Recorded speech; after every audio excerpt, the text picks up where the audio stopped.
when Adam Harris and I were about to finalize our divorce. He got into a car accident and lost his memory. His mind had reset to 8 years ago, back when he still loved me desperately. His dark eyes studied me intently as he demanded, "Lily, tell me the truth. Are you leaving me because you've fallen for someone else?" Exhaustion weighed down my sigh. How could I explain when his own accusations silenced me? He'd forgotten. The one who'd orchestrated this divorce wasn't me. The one who'd strayed wasn't me. It had always been him. Adam refused to believe he could ever love another. From his hospital bed, his gaze flickered between me and Ryan standing nearby before he scoffed. "Are you two conspiring to trick me?" The collision had caused blood clots pressing against his neural tissues, erasing 8 years of memories. 8 years ago, we just graduated, two starry-eyed entrepreneurs weathering hardships together. If you told my younger self that Adam would someday choose another woman, I'd have laughed in disbelief. Sophia attempted to grasp his hand with tearful eyes, but Adam recoiled. "Keep your distance," he said coldly, brows furrowed in restrained irritation. Sophia's tear-streaked face snapped toward me with venomous blame, as though I'd orchestrated this tragedy. The scene almost amused me. If my heart hadn't turned to stone years ago. I stood across the sterile room, voice flat. "Your legal team drafted the divorce papers at your instruction. Your lead attorney personally reviewed every clause." My fingernails bit into palms. "Ask anyone after discharge, you'll see I'm not lying." Raw vulnerability flashed across his face, a glimpse of the uncertain young man I'd once known, before success armored him in impenetrable confidence. My numb heart didn't so much as twitch. I turned and walked out. Adam's accident occurred 1 month prior, though his inner circle had concealed it to protect Harris Technologies' stock prices. His chief assistant only notified me because Adam kept demanding answers they couldn't provide. The crash happened hours after I'd filed for divorce, not from heartbreak, but because he'd been racing through a rainstorm to make Sophia's midnight birthday celebration. How romantic. When Adam awoke with 8-year-old memories, he recognized no one from his current life, not Sophia, not his corporate entourage. To him, I remained his everything. His sharp mind quickly grasped business realities. Yet he stubbornly rejected 2 truths: that he'd fallen for Sophia, and that he'd chosen to leave me. They paraded me before him like some decaying relic of our dead marriage. Desperate to prove this was 2023, not 2015. Let them sort their own mess. The man sitting on my doorstep 2 weeks later barely resembled the polished Harris CEO. Disheveled and hospital blues with bandaged head, he looked up as I returned home with Xiaohai from school, the first time I'd seen him unshaven since our startup days. "Lily," his voice cracked, raw and unfamiliar. My keys jingled as I walked past without slowing.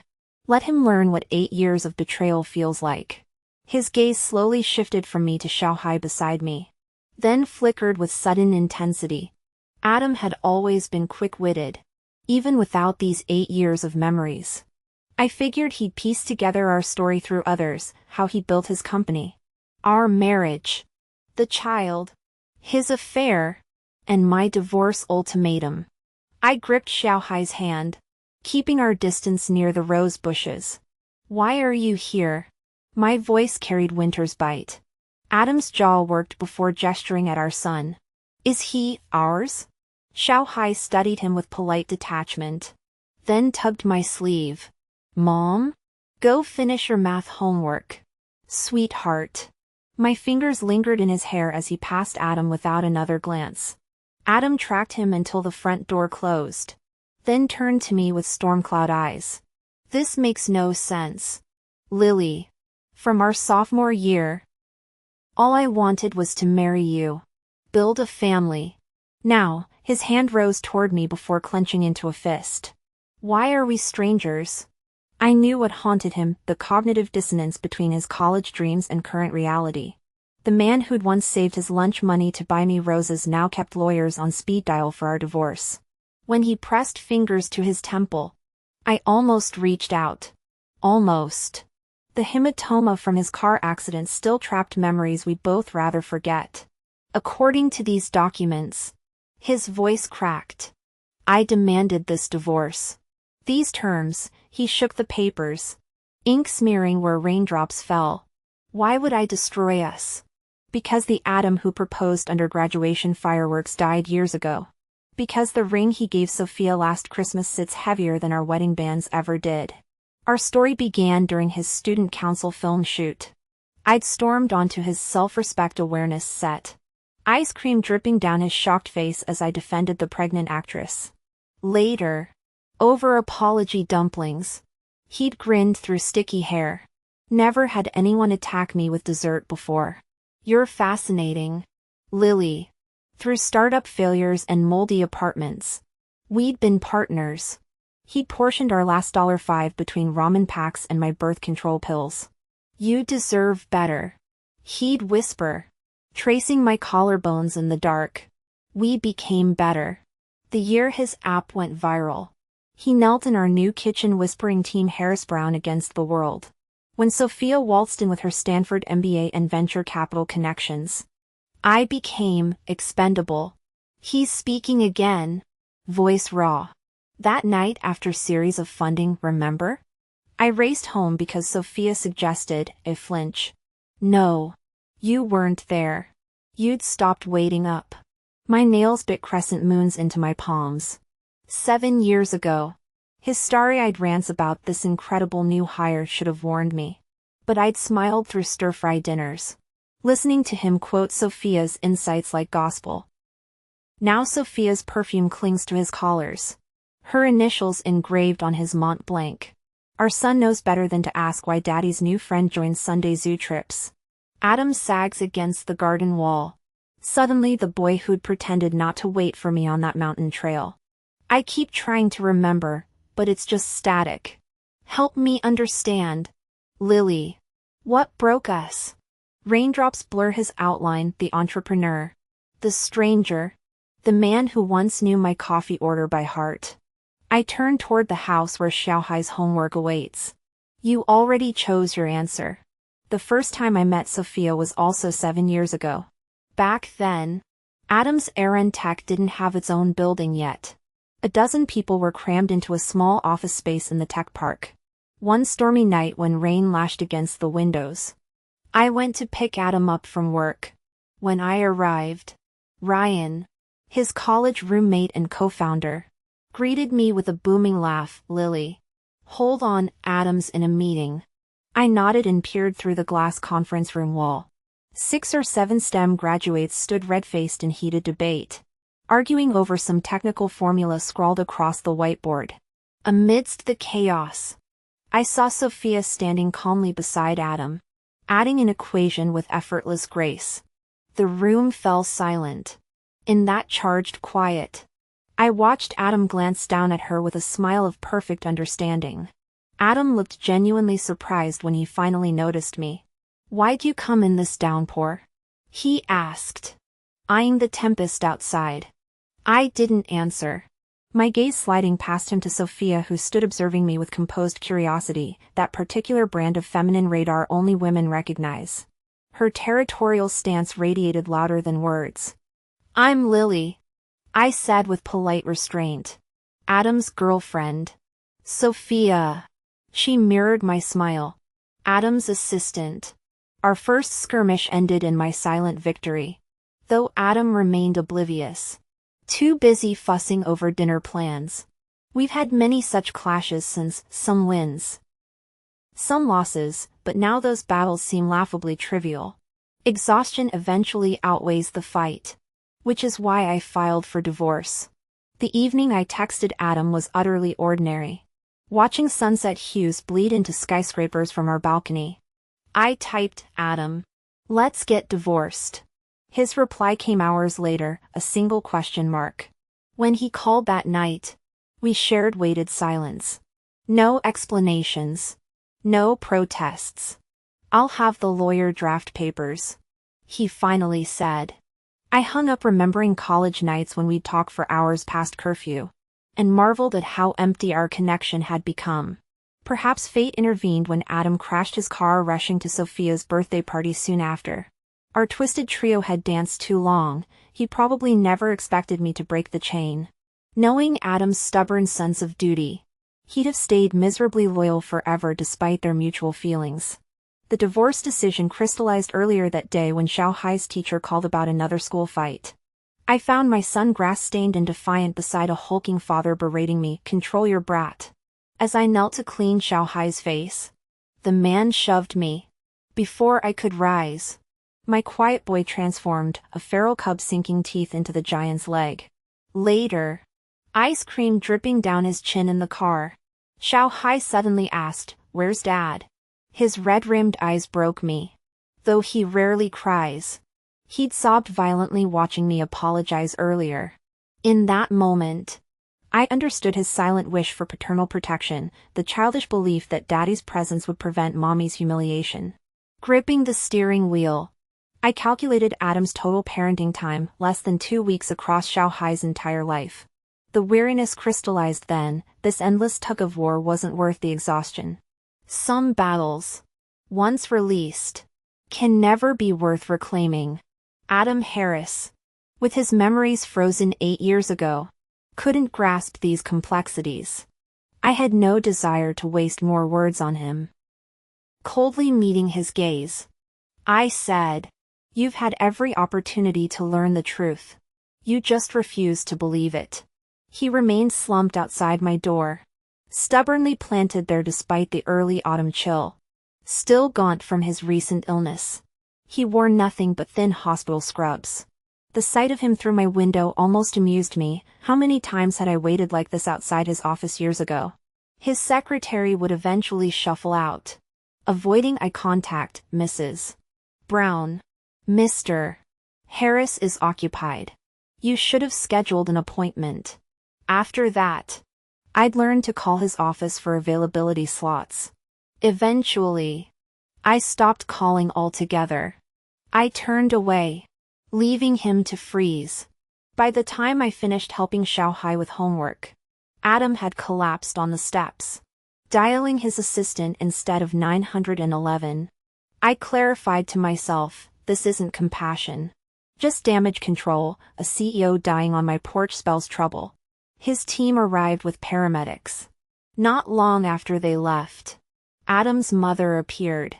While I could slam the door on him or Sophia, ignoring family elders wasn't an option. She'd once adored me as the ideal daughter-in-law during Adam's scrappy startup days. "You're a treasure." She'd pat my hand over their worn kitchen table. "The Harris family hit the jackpot having you. That boy misbehaves. You tell me." Later, when his company stabilized, her tone shifted over Jasmine T. "Lily, you understand a mother's heart. Sophia suits him better now." And why not? Sophia outshone me in pedigree, education, looks. Survival favors the fittest. I couldn't fault her pragmatism, though tea parties between us remained unlikely. Today, she skipped niceties.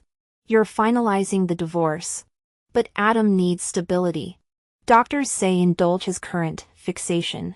Once his memories return, everything normalizes." Her paws carried velvet steel. We hadn't planned to contest Xiaohai's custody.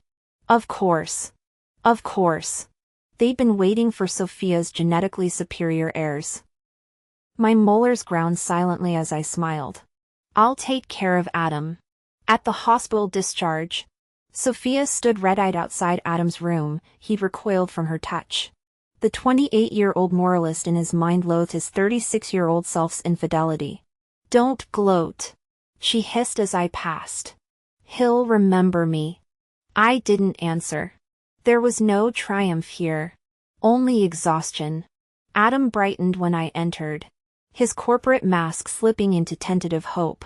This version remembered Lily as his basement apartment cheerleader, the woman he'd save stir-fry veggies for, his anchor through every crisis.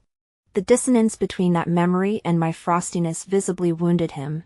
"You came," he ventured during the car ride home, resurrecting shared history, drunken college nights, investor meetings ending in 4 drips, my vigil during his pneumonia.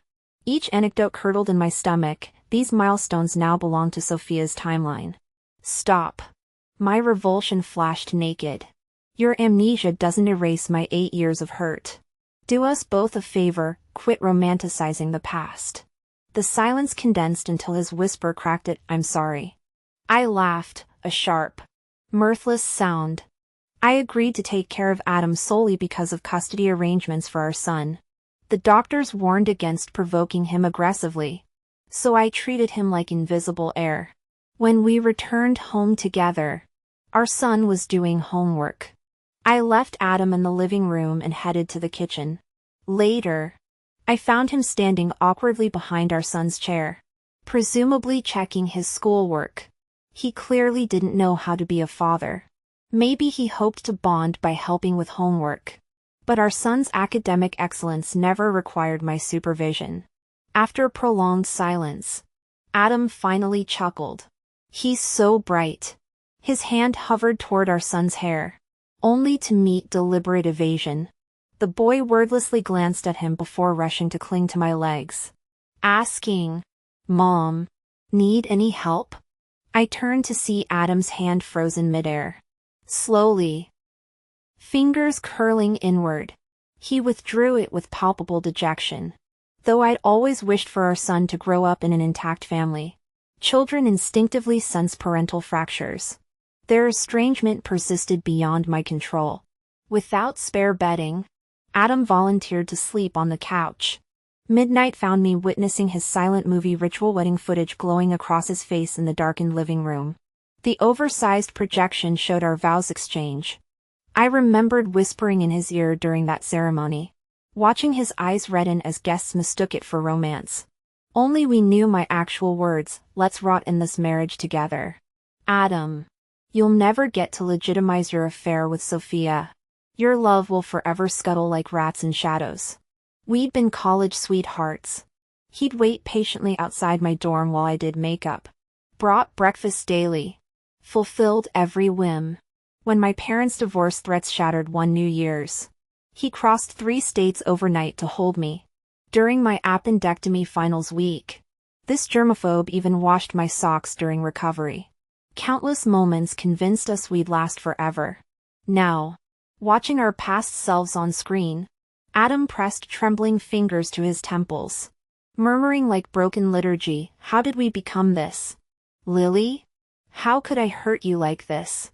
His anguish creased that still handsome face, obsidian eyes drowning in remorse. I wanted to give you the world. When did I become your tormentor? Tears threatened, though I felt none. Through 8 years of marital warfare, his apologies were always reserved for Sophia's undignified position. Only now, confronted by our origin story, did he recognize my wounds. When he whispered, "Do you still love me?" my indifference answered, "Survival through betrayal's crucible leaves no room for old flames. Let him finally understand some fires extinguish permanently." I don't know how Adam and Sophia had that conversation back then. Honestly, I wanted to ask him at the time, was his company really incapable of functioning without this one employee?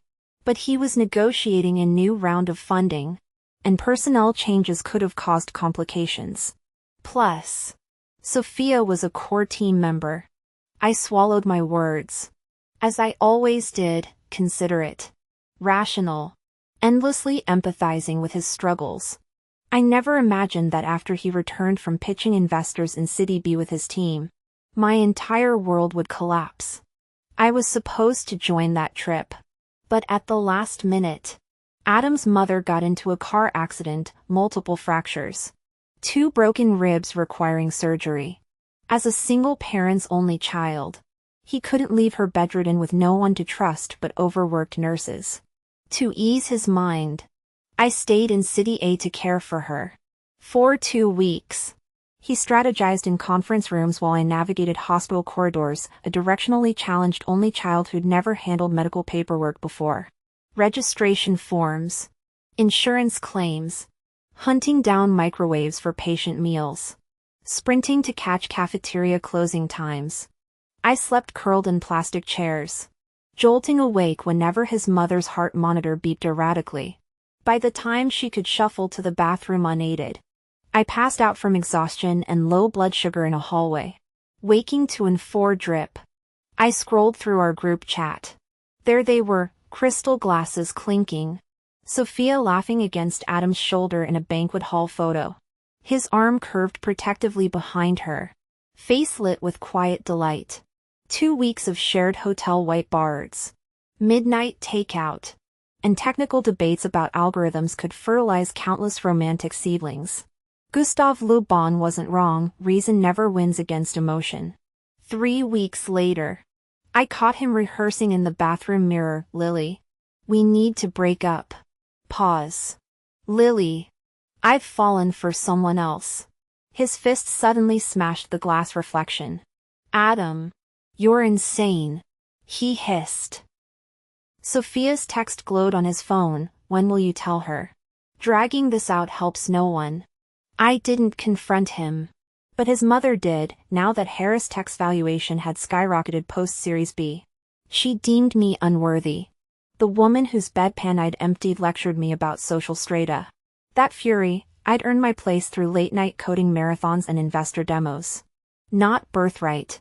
When Adam returned that night, I said the only words that could detonate our carefully constructed lies, I'm pregnant. His stunned really?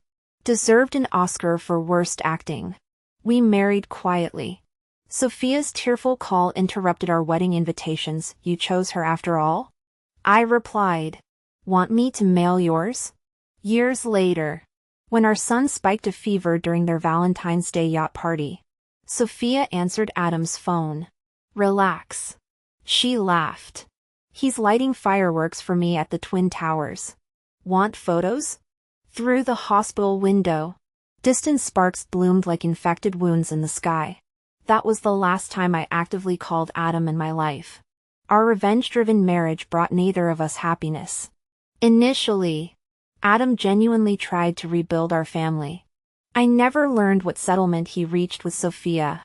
But Sophia resigned from the company after our wedding. The situation might have ended there. But a week before Sophia's departure, printed copies of her private messages with Adam appeared on every wall of Harris Tech's offices. These included several intimate photos she'd sent him, splattered with crimson graffiti screaming home wrecker deserves death. This incident shattered our marriage. Red-eyed with veins throbbing at his temples, Adam confronted me, Lily. Why go this far? We're married as you wanted. Sophia resigned. Must you destroy her completely? Pregnant and emotionally fractured. I lacked the composure I'd have now.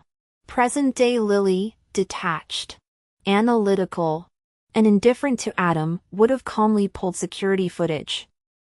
Traced the hired hands who posted those materials at midnight, and paraded them before Adam with their employer's identity exposed. But broken Lily could only scream if she hadn't seduced someone else's partner. There'd be nothing to expose. She brought this on herself. The slap came swift and brutal. She never seduced me. Adam rasped. The fault's mine, my weakness. My betrayal. That strike severed 2 decades of shared history. He left to comfort Sophia through her privacy violation trauma and suicidal depression. When she recovered, they chose love over societal judgment. I clung to the Mrs. Harris title like a dragon guarding treasure, determined to thwart their happiness. When Adam asked if I still loved him, I met his gaze icily. No. Adam. He sat frozen on the sofa, grief etching his features. Any chance we could start over? My laugh held decades of bitterness. You'd never ask that if your memory returned. The Adam who remembers these 8 years wouldn't sit here civilly. Shadows swallowed his face. Hours later came his hoarse whisper, I can't believe I stopped loving you. Can't accept how I hurt you. Unmoved, I countered, when your memories return, you'll apologize to Sophia for this moment. Adam began clumsily navigating our new reality. He started courting Xiaohai's affection. I'd wake to find him anxiously awaiting breakfast critiques. Our dining table overloaded with both pancakes and congee. Our son silently retrieved his pre-made sandwich from the fridge, ignoring the feast. That evening at daycare, I arrived late to find Adam already there. A reckless driver swerved into pedestrian-only zones, knocking Xiaohai down. Before I could react, Adam lunged forward, 6-foot frame folding protectively around our boy. "Let Daddy check where it hurts," he murmured, rolling up Xiaohai's pants. Minor scrapes. The driver's bluster died under Adam's glacial stare. "Apologize now." The man stammered regrets. I noted Adam memorizing the license plate. Xiaohai watched his father, wide-eyed. Later, Adam knelt applying antiseptic to those tiny knees. That night, my son crept into my bed. "Mom, is he nice because he forgot Auntie Sophia?" At my nod, he whispered, "If he remembers, will he stop being nice? I shouldn't like him then. It'll hurt too much when he leaves." 6 years old. 6. My chest constricted. "Sleep, sweetheart." The door stood ajar. Adam's silhouette filled the frame. Motionless. Moonlight caught suspicious brightness in his eyes. "I wish I'd died before betraying you," he told me later, voice ravaged. "Seeing what I've done to you both." I said nothing. The ghost of our past hung between us, sharp as winter air. "It's okay. When you remember everything, you won't hate yourself anymore." Maybe he was worried about the current living situation between Adam and me. Sophia came over a few times, but Adam never let her inside. His expression was cold and detached, the same aloofness he showed outsiders. He stared down at her with the displeasure of someone whose territory had been invaded. "Don't come back," he said. "I don't know why I ever liked you or what happened between us before. But for now, stay away from my family." He paused. I recognized that look. It was the Adam from 8 years ago. The one who'd protected me when I was bullied in school. Even though he himself had become the one hurting me now, he still shielded me without flinching. He sneered at Sophia. "You're chasing after me knowing I have a girlfriend and a family. I don't know whatever saw in you.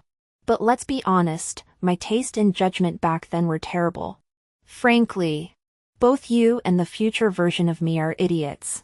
Sophia's face flushed red before she burst into tears. Adam stood there unmoved, watching coldly. After that, she never came back. Sometimes I wondered if Adam stayed like this forever. Would I forgive him and start over? I thought about it again and again, but the answer was always no. The betrayal of those 8 years had carved itself too deeply into my heart, eroding every last shred of love I'd once felt. Even seeing him act like his younger self only made me sigh. Time had changed us beyond recognition. We'd met at a crossroads, walked hand in hand for a while, then drifted apart onto separate paths. This accident had briefly forced our lives to intersect again, but the scars of our fractured marriage still existed. My heart felt ancient, utterly numb. Besides, Adam wouldn't stay like this forever. He wasn't permanently broken. His second surgery happened 4 months later. When I was younger, I'd watched plenty of cheesy amnesia dramas where characters regained memories through another car crash. But Adam's recovery required surgery to remove a blood clot pressing on his brain. Before the operation, he asked me, "Lily, I don't want to do this." I looked at him calmly. Amnesia isn't an excuse to avoid responsibility. You forgot. But the rest of us didn't. You made every choice yourself. Now you have to face it. He covered his eyes. I don't want to confront who I became. He didn't get a choice. His assistant picked him up for the hospital. Our son, Ethan, watched the car disappear down the street before turning to me. "Mom, will he come back?" I smiled but didn't answer. I didn't care about the surgery's outcome. With Adam gone, my life finally quieted back to normal. Ethan and I fell into our old routines as if he'd never existed. Then, 4 or 5 months later, he reappeared, holding divorce papers. It was late autumn. He stood under the sycamore tree outside our house in a black coat. Shockingly gaunt and pale. He watched me approach silently before handing me the documents. In just months. He'd aged years. I debated this for weeks. He said quietly. My lawyers asked if I wanted to file. In the end, I did. Seeing me must disgust you now. Letting you go is the last thing I can give you. I skimmed the agreement. He'd split our assets evenly, including half his shares in Harris Tech, along with generous provisions for Ethan.